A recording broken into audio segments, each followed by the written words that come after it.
The brothers, once called unbreakable, now stand worlds apart. But this wasn't just another family feud. It was the day Prince William confronted Prince Harry over an explosive accusation that Harry wanted more than his fair share of their royal inheritance. What unfolded behind palace doors stunned even the Queen's most loyal aides and shattered what remained of their brotherly bond.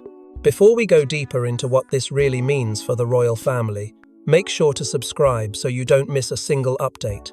It was a moment meant to be private, locked away from public scrutiny, but the tension inside Kensington Palace that afternoon could not be contained.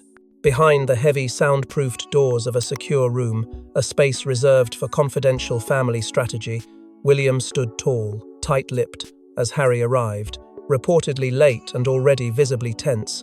What began as a routine discussion about financial matters quickly spiraled into chaos. Harry, voice raised, accused his older brother of manipulating their late mother's will, suggesting that William, now the Prince of Wales, had worked behind the scenes to redirect a greater share of Diana's assets to himself. William's reaction wasn't immediate anger, it was disbelief, then simmering fury. Caught off guard, William shot back, not with denial, but with a stinging counter-accusation. He claimed that Harry's lifestyle in California, complete with private security, luxury estates, and a mounting list of brand deals, had driven him to demand more of their inheritance under the guise of justice. Harry allegedly fired back, reminding William of Diana's deep mistrust of the monarchy's traditions and her wish to protect them both from being swallowed by the institution. But William wasn't budging. He insisted he had honored every legal and moral obligation, and it was Harry who had chosen exile, and with it, the forfeiture of certain privileges. What was meant to be a discussion between two brothers quickly escalated into a scene that startled even seasoned palace staff. Security was discreetly alerted as voices grew louder, walls trembling with echoes of old wounds reopened. Kate, who had reportedly been just down the corridor, was said to be visibly shaken when she intervened, finding William pale with rage and Harry red-eyed and resolute. But what truly fractured the room wasn't the yelling, it was what both men said about Diana. Harry evoked her memory like a shield, claiming she would be ashamed of how William had let the crown silence her legacy. William, with tears on the edge of his voice, said that if Diana could see Harry now, she would barely recognize him. And as the confrontation burned itself out, what neither brother said aloud hung heaviest in the air. Because somewhere, buried beneath years of sealed documents and royal protocol, a clause in Diana's will long overlooked was about to be unearthed. A clause that would reignite old fears, expose bitter truths, and become the very fuse that lit the inferno. But what exactly was in the late Princess Diana's will that could cause such a meltdown decades later? The answer would unearth a secret buried deep beneath the marble floors of the royal estate. For years, the public believed Diana's estate had been divided fairly, but a sealed clause, only recently made known to the brothers, rewrote everything. It named an undisclosed heirloom and a second financial trust, reportedly intended for one son only. Which son? The answer not only shocked Harry, it enraged him. The revelation didn't come in a dramatic announcement, but in silence in the form of a legal briefing sent to both William and Harry through their respective lawyers. Hidden within the footnotes of Diana's original will was a sunset clause, triggered only if both sons reached adulthood without intervention from the crown. That moment had come and gone years earlier. But its activation was quietly filed away, forgotten or ignored, until Harry's recent push to revisit his inheritance pulled it from the shadows. The clause outlined not just the division of wealth, but the existence of a second trust, separate from the widely publicized estate. This trust, according to sources close to the matter, was tied to Diana's private fortune. Money she had kept hidden even from royal accountants, and its intended recipient was not mentioned by name but by implication. The language was delicate, but unmistakable. To the son who lives beyond the royal expectation. When Harry read those words, he reportedly broke down. For him, it was confirmation that his mother had always envisioned him breaking free, and that she had made provisions to support that escape. But jubilation turned to fury when he learned that the trust had already been moved quietly, without consultation, into a fund now managed by William's office. Legal ambiguity over Diana's original wording had allowed the executors, guided by senior royal counsel, to interpret the clause in favour of William, arguing that living beyond royal expectation did not equate to leaving the institution altogether. For Harry, this felt like a betrayal, not only by William, but by the very system Diana had feared. Even more damning was the discovery of an heirloom clause, an addendum referencing the Spencer Vault collection, a private set of artifacts, letters, and jewels passed down through Diana's lineage. These items, many believed, were destined to be shared or at least handled with care. Instead, the clause suggested a sole recipient, designated only by the phrase, "the future protector of our bloodline's truth." The vault had been transferred into William's possession years earlier, but this clause now cast doubt on whether that transfer had been premature or, worse, intentional. Harry's legal team prepared to challenge the inheritance, while William remained unflinching, arguing that all documentation had been reviewed and finalized with full transparency.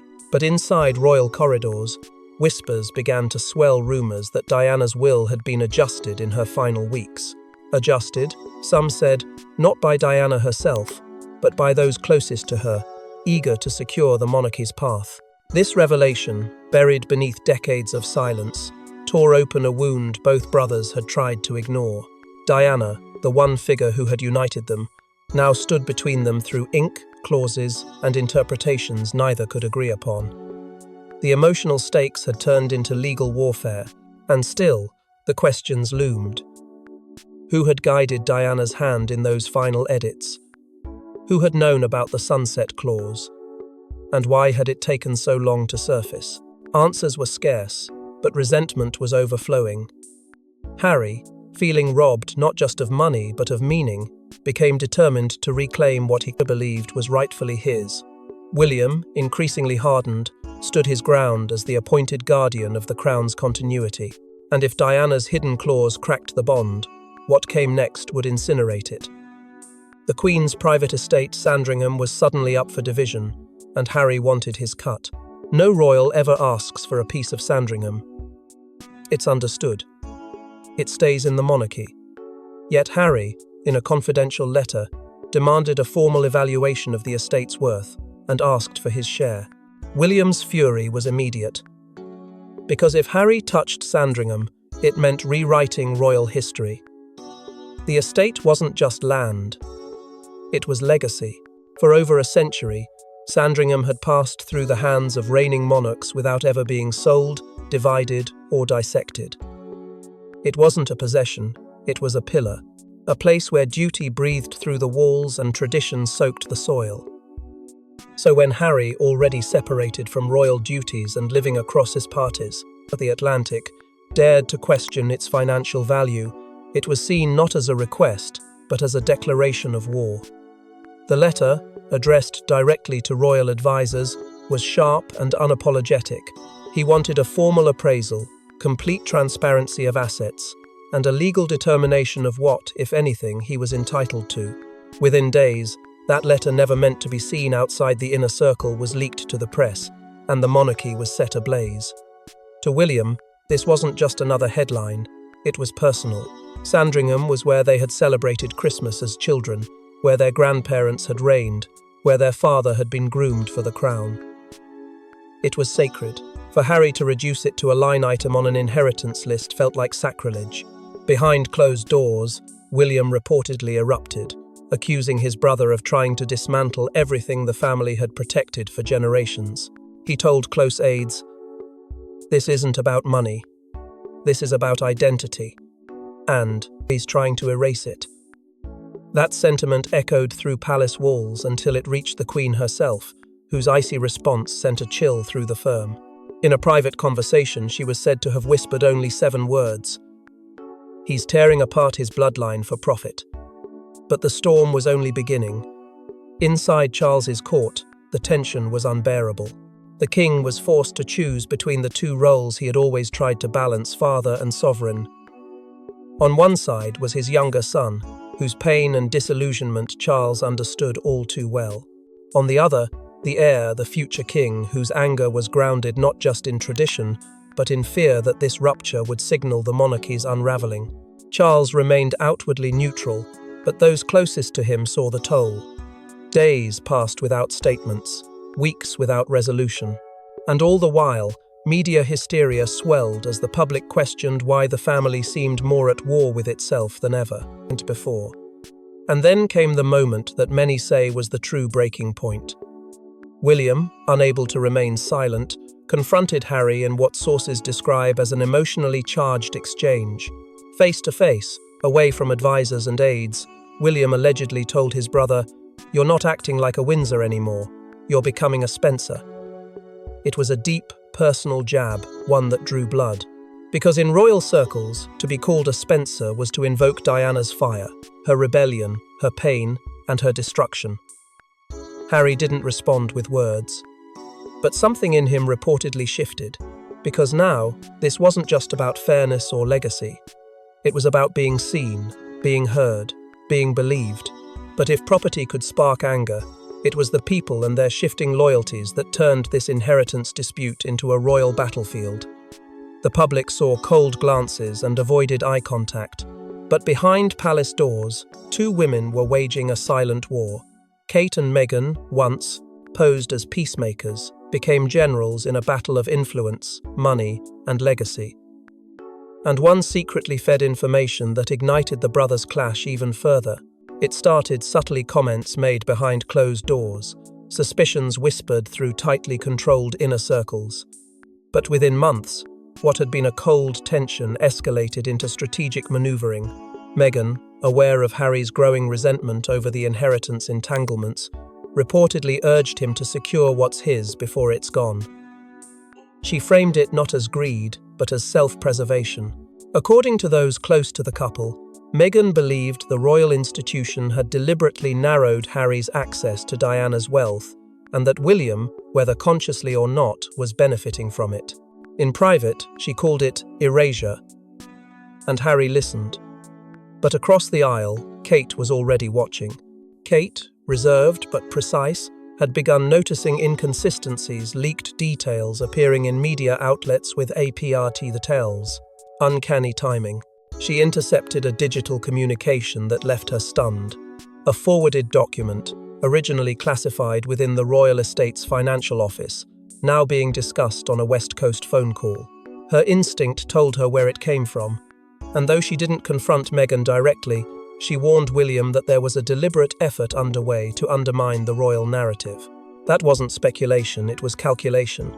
But the palace didn't have room for two queens in waiting. A private meeting was arranged between the two duchesses, without aides or advisors. The goal, to de-escalate. The result, emotional fallout. What was supposed to be a reconciliation dissolved into accusations, tears, and ultimately, silence. According to one insider, Meghan arrived with receipts, emails, texts, timelines, proof that she and Harry had been sidelined, edited out of the royal future. Kate countered not with evidence but with conviction. She accused Meghan of turning a family crisis into a media weapon. The meeting ended without a handshake. From that moment, the palace became divided not by rank, but by loyalty. Royal aides, speechwriters, press officers, everyone had a side, even if they pretended neutrality. Team Cambridge versus Team Sussex wasn't a tabloid fiction anymore. It was the internal reality of the crown. And with each passing week, the media reflected the split. Leaks appeared in conservative-leaning tabloids just days after Sussex confidants gave veiled interviews to progressive outlets. It was no longer a question of who leaked it, was a question of why. Then came the moment that shattered the last illusion of civility. A voicemail. Accidentally recorded. Never meant to be heard. It was Meghan's voice, urging Harry to keep pressing, even if it means breaking everything. It wasn't illegal. It wasn't scandalous, but it was strategic, and when Kate heard it forwarded anonymously to her private line, it confirmed every suspicion. Harry's campaign for inheritance justice wasn't spontaneous. It was coordinated, encouraged, and, to some, manipulated. Meghan had become more than an outsider, she was a disruptor. No shouting, no threats. Just one sealed envelope hand-delivered by the Queen's most trusted aide. In it was Her Majesty's chilling response to the brothers' war over inheritance. It wasn't just a message, it was an ultimatum. And one of them would walk away feeling disowned. Inside the envelope was a letter unlike any ever issued from the monarch to her own kin. It was precise, cold in its clarity, and written not as a grandmother, but as the crown incarnate. The message was simple, yet devastating in implication. Duty over entitlement, tradition over desire. If Harry wished to continue laying legal claim to parts of the royal inheritance, he would need to formally relinquish his titles and any association with the House of Windsor. The monarchy, she wrote, could not be held hostage by personal ambition. There could be no half-royals in a full war. This wasn't punishment. This was preservation. The tone, according to those who saw it, was devoid of sentimentality. It was a command, not a conversation. And in the final paragraph came the blow no one expected. Blood, she wrote, is not always thicker than duty. But the letter was only the first strike. Before the ink had dried, the Queen summoned William for a private audience. What was discussed behind those gilded doors would remain sealed from public knowledge, but a senior courtier later confided that Her Majesty had expressed real fear of a dynastic collapse. Not just a scandal, not just public embarrassment, collapse. She believed that if the brothers continued on this path, the royal family would fracture beyond repair, and the crown's moral authority could disintegrate in a single generation. William reportedly vowed to protect the institution with everything he had, but protecting the monarchy, in this case, meant standing against his own brother, and he knew it. Across the Atlantic, Harry received the letter with trembling hands and, for the first time in months, picked up the phone to call his father. What he got in return was not outrage, not comfort, but silence. Charles listened, and said almost nothing. His few words, cold and calculated, implied neutrality, or cowardice. But to Harry, it felt like abandonment. The Queen's ultimatum had stripped away the last illusion of familial security. There were no more shared memories of Diana, no more brotherly bonds to lean on. It was all law now. Legal boundaries, royal expectations, corporate monarchy. And behind it all, Meghan's presence loomed larger than ever in the Queen's mind. Though never named directly in the letter, insiders say her influence was implied throughout. Her guidance, her persistence, her role in advising Harry through this scorched earth approach. What might have once been a personal grievance had grown into a constitutional threat. The Queen, once hopeful that distance would cool the tension, now saw it differently. Distance had become danger, and Meghan, to some in the palace, wasn't just guiding Harry, she was steering him. And yet, even the Queen's decree couldn't stop the storm that followed, because Harry didn't fold. He didn't retreat. Instead, he retaliated. And he did it with the full weight of the law behind him. But even the Queen's word could not halt what came next. Harry's legal counterstrike and the public spectacle no royal ever wanted. And when Kate found the voicemail, she did the unthinkable, she went to the Queen. The monarchy has always handled its business in whispers, but Harry made it official. Legal documents were filed, lawyers summoned, and suddenly the House of Windsor was staring down its greatest threat, not from outside but from its own bloodline. What had begun as a bitter family, the disagreement had now transformed into a legal juggernaut aimed straight at the heart of the institution. Harry's legal team moved swiftly and without compromise. Their demands were piercing, full transparency of all inheritance disbursements dating back 20 years. That meant digging into Diana's financial legacy, scrutinizing estate transfers, trust fund dispersals, and royal asset consolidations. It meant examining how William's finances had been handled versus Harry's. It meant shining a light on areas the monarchy had kept buried under generations of discretion. And once the filings hit the court system, there was no turning back. The veil had been lifted. The war was now public, William, blindsided by the aggressive strategy, wasn't about to retreat. His legal team launched a brutal counter-offensive, threatening to unseal private spending records tied to Harry and Meghan during their final years as working royals. It wasn't just about salaries or staff. It reached deeper. Security costs, renovation expenses, travel invoices. Even undisclosed perks absorbed quietly by the Crown were now under threat of exposure. Behind palace walls, the fear wasn't just reputational damage, it was collapse. This wasn't a scandal to be buried with a palace statement. This was a courtroom brawl with royal blood on the floor. King Charles, watching as the family unraveled in headlines and legal filings, attempted to intervene. He called for an emergency video meeting, just the three of them. Reports suggest he begged his sons to reconsider, not for him, but for the monarchy. But Harry, firm and unmoved, refused to withdraw. His words were described as cutting. He reportedly told Charles, "You chose the crown long ago, I'm choosing the truth now." And with that, the bridges Charles had hoped to rebuild turned to ash. The royal patriarch, once seen as the quiet mediator, now looked like a powerless observer of his dynasty's implosion. And then, the press got hold of the filings. The headlines were merciless. Harry sues the Crown. Cambridge finances under scrutiny. Palace payback turns legal. The tabloids declared a royal civil war. Late-night hosts mocked the firm's dysfunction. But nothing stirred the pot more than Meghan's unexpected return to the spotlight. In a teaser for her upcoming podcast episode, she spoke cryptically about a war over wealth, legacy, and truth. No names mentioned, but the timing was no coincidence, and the effect was explosive. Within days, palace insiders were shaken by another development.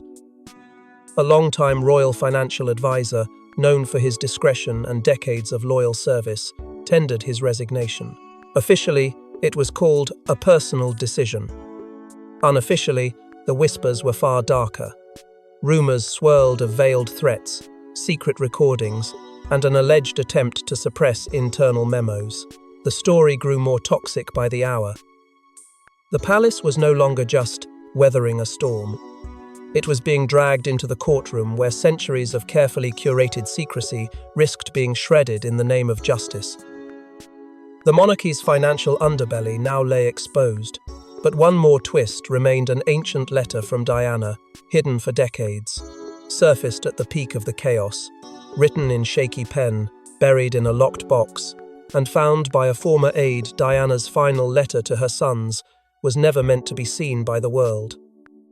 But it held her true vision of their future, and it contradicted everything they believed. The letter emerged like a ghost at the height of the storm, its timing uncanny, its content irreversible.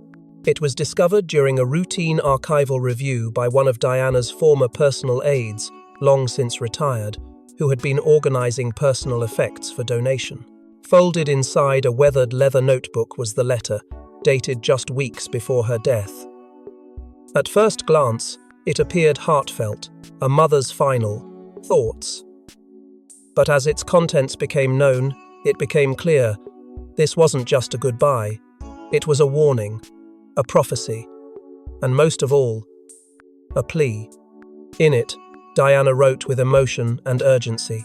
She described her deepest fear that William, molded by duty and obligation, would become too loyal to the institution and lose touch with his humanity. But the more jarring revelation came in her line about Harry. He must be free, even if it breaks William. Those words, raw and unresolved, struck like a dagger. Diana saw their future not as united but divided, and she seemed to accept that it might have to be that way.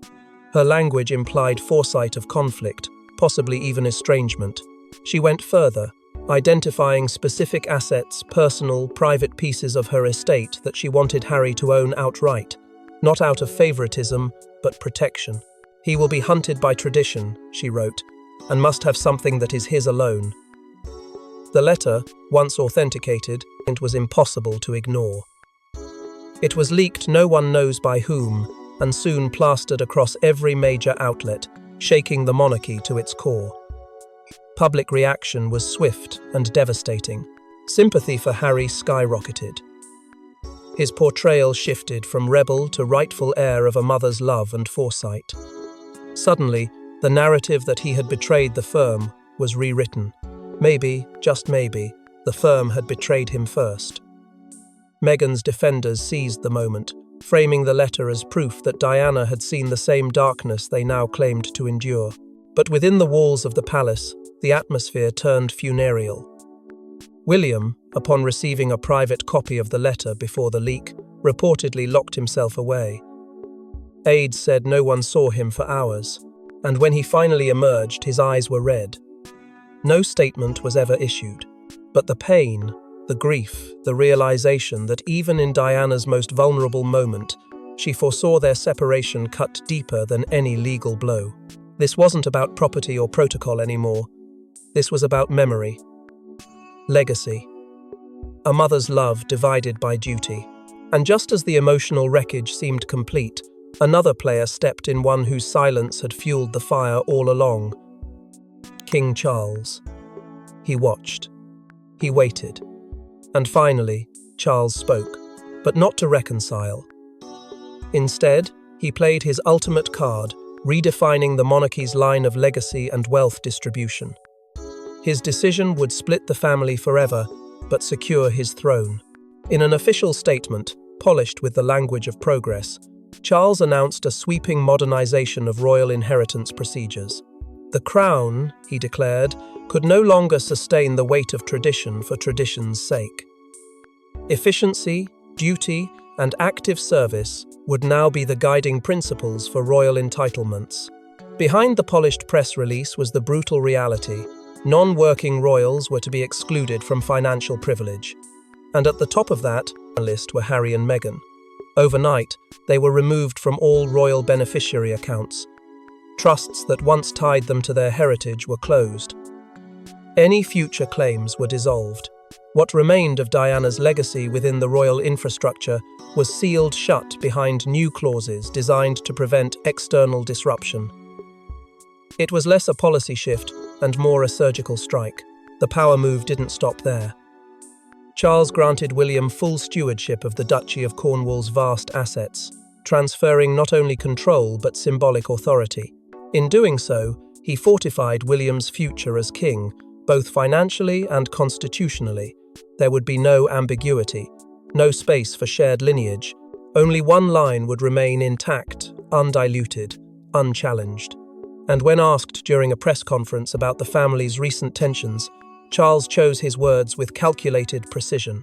He praised stability and the wisdom of duty, while subtly referencing the chaos bred by emotional impulsiveness. It didn't take a genius to decode the subtext. Harry's volatility had made him unworthy of royal trust.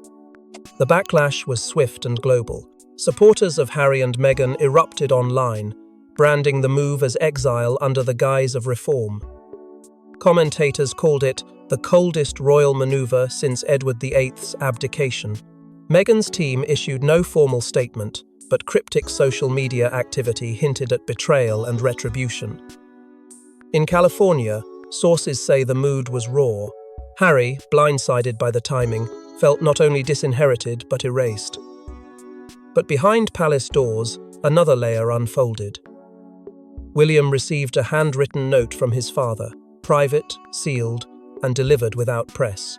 In it, Charles wrote only one line that would haunt William for months to come. This was never personal. It was necessary. Whether it was meant as comfort or warning, no one could say. But the message was unmistakable. The crown survives by sacrifice, and if that meant severing a son, so be it. But the king's move wasn't the end. It was the spark. The next morning, Harry appeared on international television and dropped the bombshell that would rewrite everything. No one expected it, not even Meghan. But live on global television, Harry revealed the one truth he swore he'd never speak. The real reason he asked for his inheritance. And it wasn't about money. It was about a promise Diana made that the monarchy tried to erase. He sat alone, across from the interviewer, Not flanked by legal advisors or media handlers, just a single man with the weight of a royal legacy pressing down on him. And then, with millions watching, he opened the vault of silence. Harry began with the words that stunned the world. "My mother told me never be owned by the crown." He said it slowly, deliberately, as if daring the institution to deny it. He claimed Diana had warned him that power within the monarchy came at the price of truth, and that if he ever felt the system using him, he was to walk away. The inheritance, he said, was never about wealth, it was about independence. A final layer of protection Diana left for the son she knew would one day need to escape. But it didn't stop there. Harry went deeper. He alleged that even after stepping away from royal duties, he had been pressured to remain silent about matters that went beyond family disputes, whispers of internal cover-ups, reputational manipulation, and secrets that, if revealed, would shatter the monarchy's image of unity. He claimed documents had been redacted, media narratives planted, and moments of truth rewritten to protect those still inside the walls. Then came the moment no one was prepared for. Harry leaned forward, pulled a small device from his pocket, and played a voice recording one no broadcaster had. Previewed. It was Diana, the unmistakable voice of the late Princess of Wales, recorded in 1996. The audio was crackly but clear. In it, she spoke of a growing fear. "They will turn my sons against each other. There will be a war between them if I'm not here to protect them." Her voice trembled with eerie foresight. The silence in the studio was deafening. Even Meghan, watching from the side stage, looked visibly shaken. Sources later claimed she had no idea Harry possessed the recording. The audience sat frozen, as the emotional gravity of a mother's prophecy collided with the devastating present. Within minutes, social media exploded. Hashtags trended worldwide. Public opinion, already fractured, imploded into chaos. Royalists accused Harry of betrayal. Others hailed him as the voice of a new generation. Major networks paused regular programming to dissect every syllable. The palace, for the first time in modern history, issued no comment. It was as if even they had no problem. Strategy for a revelation this raw, this undeniable. And just when it seemed like he had emptied his soul, Harry looked directly into the camera and delivered one final line that left the world hanging. "This isn't about inheritance, it's about freedom. And I'm not done." It was a declaration, not of vengeance but of intent. A warning that what had been exposed was only the beginning, and that the war Diana feared had truly begun. Because in the world of crowns and bloodlines, nothing ever truly ends. And the next chapter may be even darker. Thanks for watching. Please don't forget to like and subscribe, and we will see you in next one.